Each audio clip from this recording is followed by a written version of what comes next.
केंद्रीय मानवाधिकार टीवी देखने वाले सभी दर्शकों का केएम टीवी में स्वागत है। दर्शकों, फिर से हम आपको लेके आए हैं आपका अपना शो जनता गैराज। जी हाँ दर्शकों, जनता गैराज और आज के जनता गैराज में और एक सवाल आया है शिक्षा नीति। जी हाँ, जो एक देश की रीढ़ की हड्डी कहा जाता है शिक्षा, तो उसी के मद्देनजर आज एक सवाल आया है शिक्षा नीति के बारे में। और उस सवाल पे सविस्तर चर्चा करने के लिए हमारे साथ स्टूडियो में आ जाए हैं अध्यापक अजय जी पात्रे सर। सर नमस्कार। नमस्कार। इनसे हम जानेंगे कि कोरोना काल में, जैसे कि सबको मालूम है कि कोरोना का काल अभी धीरे धीरे थोड़ा सा खत्म होते आ रहा है, तो जब से कोरोना काल स्टार्ट हुआ तब से की शिक्षा नीति और अभी जब थोड़ा सा स्लो में कोरोना काल चल रहा है तो अब की शिक्षा नीति, इसके ऊपर हम चर्चा करने वाले हैं। तो सर सबसे पहले हमारे दर्शक आपका पूरा परिचय जानना चाहेंगे।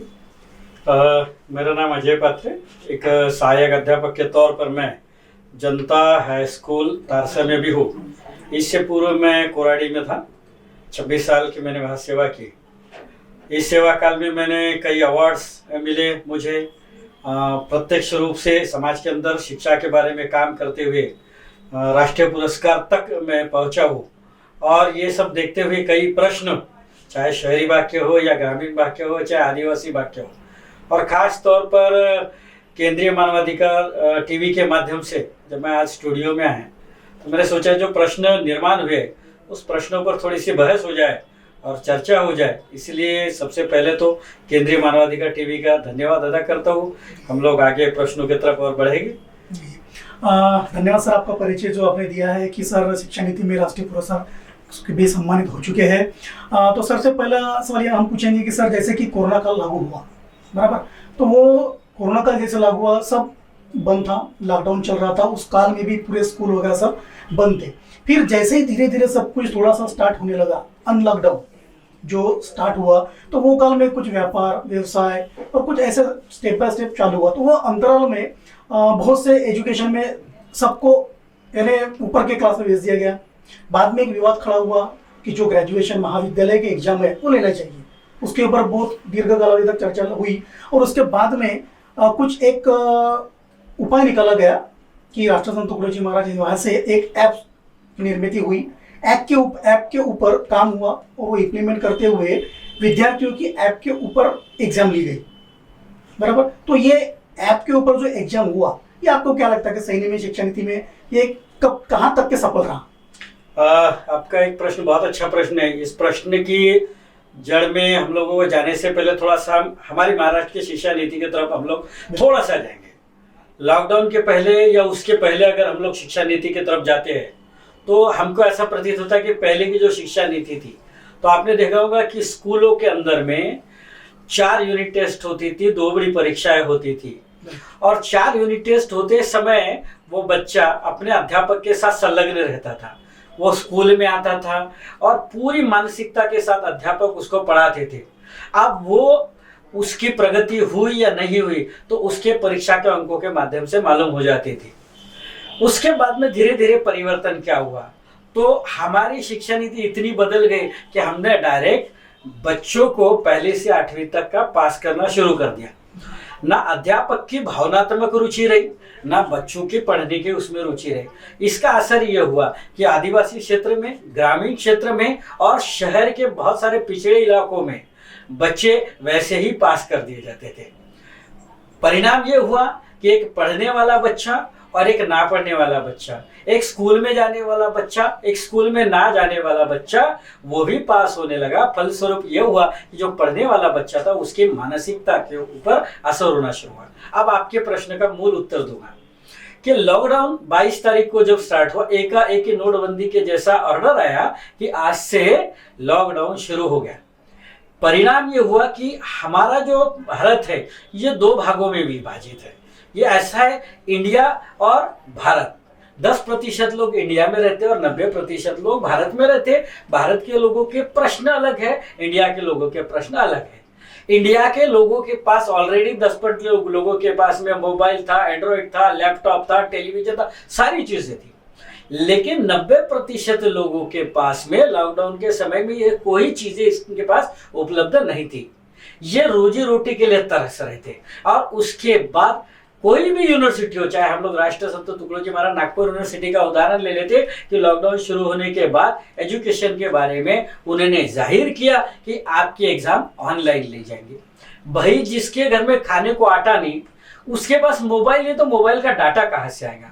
हमारा जो शहर है, ये शहर में 10% पढ़े लिखे लोग हैं, लेकिन आज भी गढ़चिरौली के अंदर में, धारनी के अंदर में, मेड़घाट के अंदर में रहने वाले बच्चे क्रमशः अभी अभी तो उनकी आगे बढ़ने की शुरुआत हुई थी।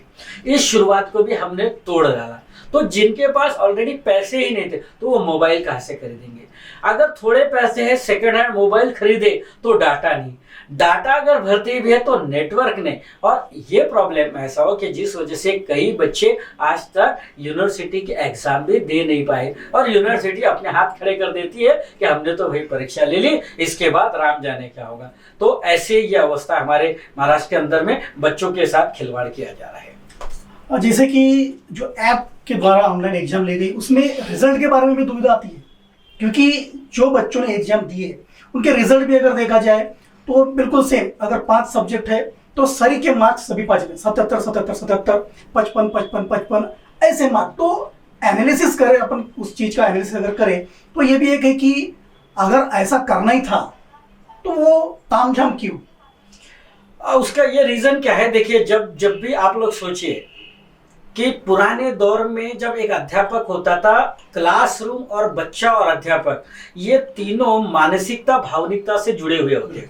मैं अगर आपके बीच अगर बैठा हूँ, आपके साथ बैठा हूँ, तो मेरा और आपका भावनिक रिलेशन नहीं बनेगा, तब तक मेरा इंटरव्यू भी अच्छा हो नहीं सकता।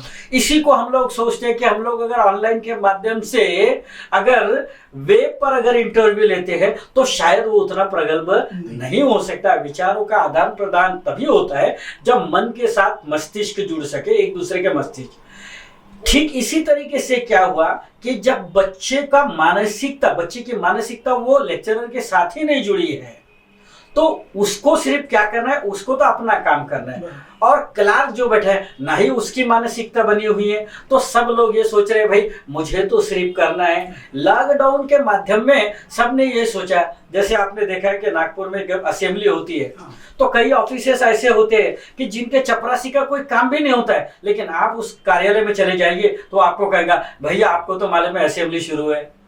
इसी तरीके से यूनिवर्सिटी के अंदर में किसको क्या लेना देना है, उसको मार्क्स भरना है, चाहे जो भी हो जाए। ये चाहे आप अभी एमपीएससी में देख लीजिए, यूपीएससी में देख लीजिए, या स्कूल के किसी एग्जाम या कॉलेज के एग्जाम में देख लीजिए, बच्चों से या युवाओं से किसी को कोई लेना देना नहीं रह गया है। और शायद इसी वजह है कि आज हमारी बेरोजगारी, पढ़ी लिखी बेरोजगारी हम लोग बढ़ा रही है। बिल्कुल सर। सर और एक समस्या ऐसी कि जैसा लॉकडाउन अभी अनलॉकडाउन हो चुका है, सरकार ने बहुत से व्यवसाय हो गए, व्यवसाय को तो देना चाहिए था, लेकिन अभी मॉल्स, मल्टीप्लेक्स, ये भी इनकी भी शुरुआत हो रही है। कुछ लोग मंदिर खुले करने के लिए रास्ते पे आ रहे हैं, लेकिन एजुकेशन सिस्टम, स्कूल ये शुरू करे, इसके लिए कोई भी रास्ते में नहीं दिख रहा है। वजह यह है कि हमारी एजुकेशन सिस्टम ये 3 भागों में विभाजित है। हम केवल अगर हमारे ही शहर को या हमारे राज्य को देख ले तो हमारी शिक्षा व्यवस्था कई भागों में विभाजित है। आईसीएसई बोर्ड है, उनके प्रॉब्लम्स अलग है। सीबीएसई बोर्ड्स है, उनके प्रॉब्लम्स अलग है। हायर लेवल इंग्लिश स्कूल जो है उनके लेवल अलग है। और हमारी जो शिक्षा नीति, जो ग्राम पंचायत, जिला परिषद, नगर पालिका के जो बच्चे हैं, इनकी जो है ये प्रॉब्लम अलग है। अब इसको हम लोग थोड़ा सा अगर सोचे तो 22 मार्च को जब लॉकडाउन हुआ, स्कूलें पूरी बंद हो गई। मैं आपसे प्रश्न पूछता हूँ, आप पूरे राज्य के अंदर कोई बच्चे का इंटरव्यू ले लीजिए तो किसी सीबीएसई या आईसीएसई या किसी स्कूल के अध्यापकों ने या किसी प्रिंसिपल ने उन बच्चों को फोन करके, मोबाइल करके पूछा है क्या कि भाई तू कैसा है लॉकडाउन में? बल्कि हर एक पेरेंट को यह मैसेज भेजा गया कि भाई आपको फीस भरना है। मतलब हमारा एजुकेशन सिर्फ पैसों से रिलेटेड था, बच्चों की मानसिकता से रिलेटेड नहीं था। लेकिन आप अगर थोड़ा सा निचले तबके की ओर चली जाइए, आप कॉर्पोरेशन की स्कूल की तरफ जाइए, तो इसी लॉकडाउन के अंदर आपको ऐसा दिखेगा कि गढ़चिरौली के अंदर में, चामोर्शी के अंदर में और भी ग्रामीण भाग के अंदर में कई अध्यापक ऐसे थे जिला परिषद स्कूल के जो साइकिल से जाते थे। या कुछ युवा अपनी साइकिल से जाते थे और गाँव में जाकर किसी दीवार के ऊपर कुछ बच्चों को लिख कर देते थे और उनको शिक्षा का महत्व समझाते थे। ये भारत की परिस्थिति है। और इंडिया के अंदर के जो बच्चे बड़े बड़े स्कूल में पढ़ते हैं वो कहते हैं ऑनलाइन में हमारी पढ़ाई हो गई। क्यों पढ़ाई हो गई? क्योंकि आपका एजुकेशन पैसे से रिलेटेड था। अब जब पैसे से ही रिलेटेड अगर एजुकेशन है, आपने अभी हाल फिलहाल में एक उदाहरण देखा होगा स्कूल का कि टीसी एक स्कूल के नाम पर है, यूडाइस दूसरे स्कूल के नाम पर है, बच्चा अलग ही है और क्या क्या होता है। तो जब जब ऐसे पैसों के साथ शिक्षा का व्यवसायीकरण बाजारीकरण हो गया। हम जानते हैं कि राजनीति में शिक्षा होना चाहिए लेकिन शिक्षा में राजनीति नहीं होना चाहिए, लेकिन हमारे यहाँ शिक्षा में राजनीति होती है। और परिणाम स्वरूप आप थोड़ा सा सोचिए कि लॉकडाउन के अंदर में एक स्कूल में 100 बच्चे पढ़ते अगर है तो 10 अध्यापक हो गए, तो 10 अध्यापक में एक अध्यापक के लिए 10 बच्चे आते थे उसके हिस्से में। क्या 10 बच्चों के साथ वो कांटेक्ट नहीं कर सकता था? लेकिन किसी ने कांटेक्ट नहीं किया। और जब आपकी मानसिकता भावनिकता जो टूट गई है तो इसके आगे में हमारे सामने ऐसे प्रकार आ जाएंगे। शायद अभी लॉकडाउन खुलने के बाद अगर स्कूलें भी चालू हो जाएंगे तो 20-30% बच्चे स्कूल में आएंगे भी नहीं आएंगे, ये भी एक सवाल हो गया। एक नया प्रश्न आपके दिमाग में अभी निर्माण हो जाएगा कि जिन बच्चों को हमने के जीवन पहले दूसरे के बच्चों को मोबाइल से एडिक्ट बना दिया, ये शायद इतने जल्दी मोबाइल छोड़ेंगे नहीं। अब आपके सामने नए प्रश्न निर्माण होंगे कि कल जब स्कूल खुलेगी तो कोरोना का एक तो काल तो चला जाएगा लेकिन आपके बच्चों को आपको साइकेट्रिक के पास लेके जाना पड़ेगा ये बताने के लिए कि भाई मेरा बच्चा मोबाइल से दूर नहीं हो रहा है। क्यों? आदत लगाने वाले इस व्यवस्था ने उनको आदत लगाई। कितने अध्यापक ऐसे थे जो पेरेंट के घर में जाकर उनमें रहते, कोई नहीं मिल रहा था। इसकी एक ही वजह है कि जब पैसों से शिक्षा का बाजारीकरण हो जाता है तो ये परिस्थिति अपने आप निर्माण हो जाएगी। और ये इशू केंद्रीय मानवाधिकार से रिलेटेड इश्यू है क्योंकि उस बच्चे के अधिकार का हनन हम ही लोगों ने किया है। अब उसका अधिकार दिलाने के लिए हमको फिर एक बार और आंदोलन करना पड़ेगा। जैसे कि बताया कि एक बहुत अच्छी बात बताइए कि जैसा कि कारपोरेट स्कूल जो है उनके टीचर लोग आज भी विद्यार्थियों से कांटेक्ट में है, लेकिन जिला परिषद हो गया जो सरकारी स्कूल है उनको ये फॉर्मेट नहीं दिया गया। क्यों? ये भी बहुत बड़ा सवाल है। उसके उपरांत अभी जिला परिषद स्कूलें बहुत सारी बंद हो रही है ना सर, कम संख्या की वजह से। तो ये कम संख्या आने का कारण क्या है? क्या जो कारपोरेट स्कूल देती है वो सरकारी स्कूल नहीं दे सकती? बहुत बड़ा ये भी सवाल है। सर हम आगे चलते हुए ये पूछेंगे सर कि जैसा अभी करंट में स्कूल तो बंद ही है लेकिन एजुकेशन शुरू करो या ऐसा जाहिर हो गया है तो ऑनलाइन, तो अभी कैसा, ये बहुत बड़ा सवाल है कि जो रोजी रोटी करने वाला किसान है या मजदूर है उसके पास तो सादा मोबाइल भी नहीं है, तो अपने बच्चे के लिए अगर वो पढ़ाना चाहे तो मोबाइल कहाँ से लाएगा? तो ऑनलाइन क्लासेस ये किस तरह से उसको मिलेगी? तो ये एजुकेशन पेड सिस्टम जो है ऑनलाइन क्लासेस वाला क्या सही मायने में कहाँ तक सक्सेस है? नंबर एक, एजुकेशन सिस्टम को सिर्फ हम एजुकेशन सिस्टम ही बोल सकते हैं। हाँ। शिक्षा व्यवस्था ये सिर्फ शिक्षा व्यवस्था होती है, उसको हम ऑनलाइन या ऑफलाइन ये नाम नहीं दे सकता है। हमारे पिताजी जो काम करते हैं उसको हम काम ही बोलेंगे, उसको ऑनलाइन काम ऑफलाइन काम नहीं बोल सकते हम। ठीक वैसे ही शिक्षा व्यवस्था जो है उसको आप अगर ये दो भागों में अगर विभाजित करोगे तो शायद बहुत सारे प्रश्न निर्माण। आप देखिए क्या पहले ये सारी चीजें मजबूरियां नहीं थी क्या? हम अगर देखते कि एक मजदूर जब मजदूरी के लिए दूसरी जगह जाता था तो उसके बच्चों को पढ़ाने के लिए शासन ने ऐसी व्यवस्था कर दी थी कि गांव तिथे शाला। आपने देखा होगा कि कहीं शक्कर कारखानों के जो मजदूर है वो गन्ना तोड़ने के लिए जाते थे, तो जहां गन्ना तोड़ा जाता था वहां स्कूलें शुरू की जाती थी। आपको चाइना के जापान के अंदर का उदाहरण मालूम होगा कि एक बच्चा वो स्कूल में था और एक बच्चा जिस ट्रेन से आता था वो ट्रेन उस गवर्नमेंट ने बंद नहीं की थी कि वो बच्चा अधिकार है उसका सीखने का।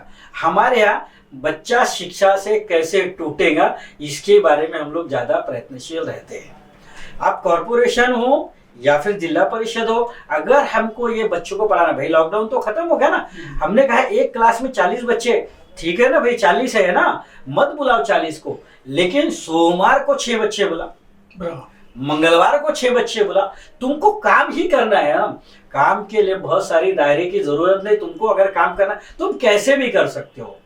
हम लोग अगर इस तरीके से, क्योंकि कुछ युवाओं ने, आप देखिए महाराष्ट्र के अंदर में कुछ युवाओं ने, और कुछ स्कूलों को भी देखिए, महाराष्ट्र के अंदर में कुछ स्कूलें इतनी अच्छे जिला परिषद के शिक्षकों ने, अभी हाल फिलहाल में आपने देखा होगा कि ग्लोबल अवार्ड जिला परिषद के डिसले नाम के गुरुजी को अगर 7 करोड़ का अगर प्राइज मिलता है, इसका मतलब हमारे अध्यापकों में, कारपोरेट स्कूल में आप बच्चों को पैसे देकर पढ़ा रहे हो और 7 करोड़ का प्राइस कौन ले रहे हैं? जिला परिषद स्कूल में पढ़ाने वाला टीचर।